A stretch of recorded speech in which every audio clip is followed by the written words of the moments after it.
In today's video, we're going to be talking about episodes 2 and 3 for Sword Art Online Alicization, aka SAO Season 3. I decided to group these two episodes together because both of the episodes don't really have a lot of different variations from the light novel from what I remember and from what I glanced at while I was going through it, just to kind of make sure that everything was lining up with how the anime did it. Now, I will say I do not recall everything. I don't plan on trying to get every single little detail down to like the iota of the book, but it is something that I do want to say, like, hey, this is like a kind of a big factor that happened in the book, and I think that it should be talked about. So starting with episode 2, this is going to be so minor it doesn't even really matter, but Alice's pies actually weren't as good as Yu-Gi-Oh hyped it up. There were actually specific days where Alice would make the lunches by herself, and both Yu-Gi-Oh and Kirito, when they were younger, were able to tell, like, hey, on these days she did it by herself, but when it was extra good on, certain days, you could kind of tell, like, hey, Alice got help from Sister Azalea, and this is why it tastes extra good. So I think it was in episode 1 where we see her say, like, hey, yeah, the pie is really good today, or like the food was really good, and Alice is like, really? I thought it could use like a little more work.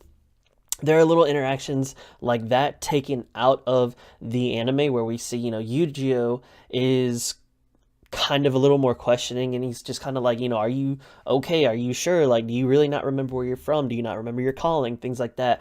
And we also see Kirito kind of stutter and hesitate and be like, should I really tell this dude? Is he really an NPC? Is he really a player? Or is he actually an AI? We actually see him have a lot of questions with that when he first meets Yu-Gi-Oh! And a lot of the, for lack of better terms, I guess you'd say character building is taken out very quickly, because it's, you meet him, you get acquainted, and then now you're like comfortable.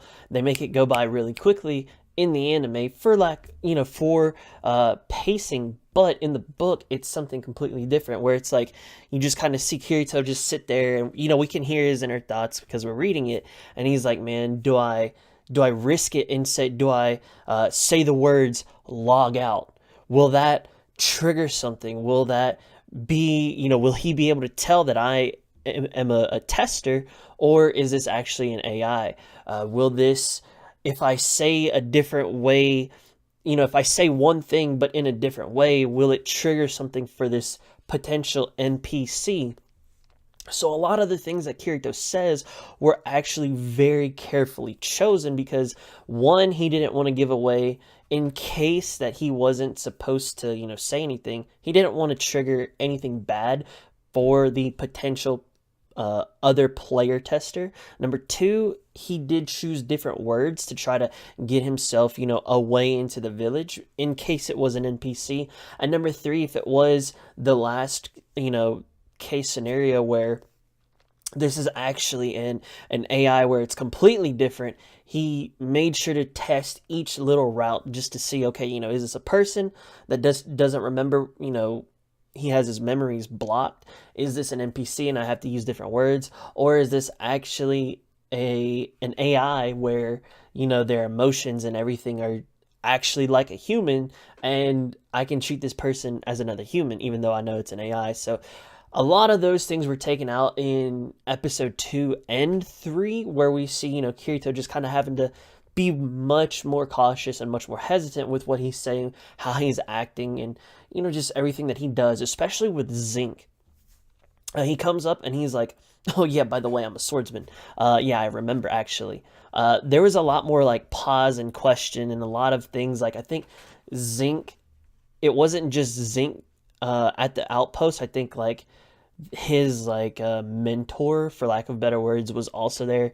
They all questioned it, made sure everything, and then Kirito comes in, yada yada, boom boom, does his thing and gets into the village. For episode 3, it's kind of the same way with episode 2. There's a lot of suspense, a lot of curiosity that's taken away from Selka and from Yu-Gi-Oh. Selka actually like questions Kirito a lot more. She obviously helps him feel comfortable moving into the church, staying at the church, but she does question him a little bit more. She asks him a few more questions. What's it like? Do you really not remember?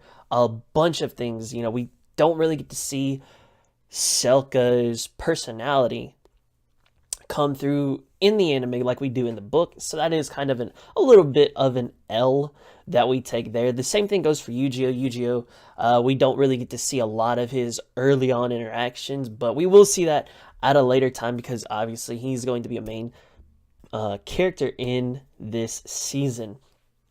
A few more things that I do want to point out that was different from the anime is one, well, this isn't different, but I do want to point this out, is that English is the way that they cast spells in the anime and in the book. It's something that's actually really important. Yu-Gi-Oh! He kind of like had a little bit of a difficulty saying the words, and he did say them a little slowly compared to Alice when she first walked into the cave. When she came into the cave, she just boom, boom, boom, said it like it was the back of her hand. That kind of shows her efficiency with being able to cast spells and saying, hey, she's actually good at this.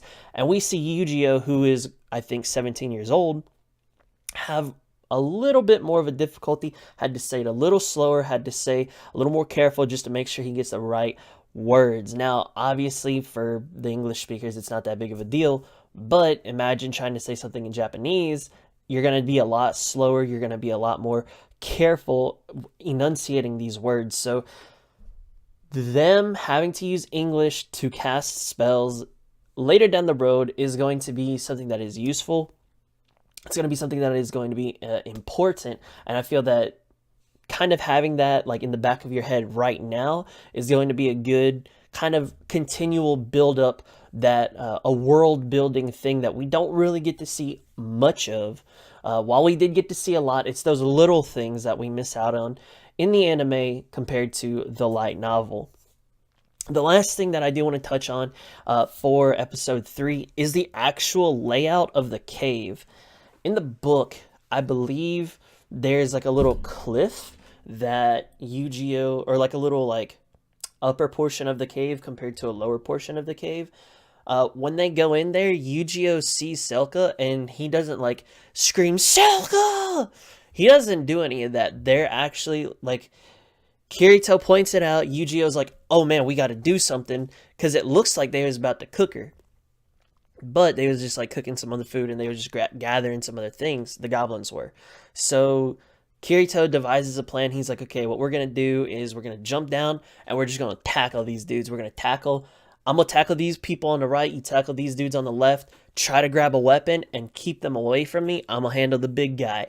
And in this situation, we just see, Yu-Gi-Oh just kind of give away their element of surprise. Yeah, the goblins have worse sight, in the dark, but the way that the fight starts out is completely different. They do get the element of surprise. They do knock a few people out. The fire, I think, either goes out, so that way Yu-Gi-Oh's little light casting spell is the only thing that they use to see. And then Kirito does battle with the head honcho goblin. So that'll be in episode 4 in the next video. But just the layout of the cave and how the fight actually starts is something that I thought was a little bit different. They actually do get that element of surprise, like I was saying, in the book. We are still in book 9 in episode 3. So we are making way, but this is a really huge book. There are a lot of details that go into this book, but we are zooming through it once we get to episode 3, where I think we're around the 60%, 65% point of the book. That's all I got for this video. Thank y'all so much for watching. Hope y'all enjoy it. If there's anything that I did miss that you thought was, kind of big, or, you think is like, hey, I think that this should be pointed out, definitely let me know down in the comment section. Like I said, I don't plan on getting every little thing, just the things that stand out to me and things that I think are, kind of important, or things that I think are cool in the book that aren't shown in the anime. Thank y'all so much for watching. I hope y'all enjoyed the video. I'll see y'all in the next one. Much love, God bless, and peace out.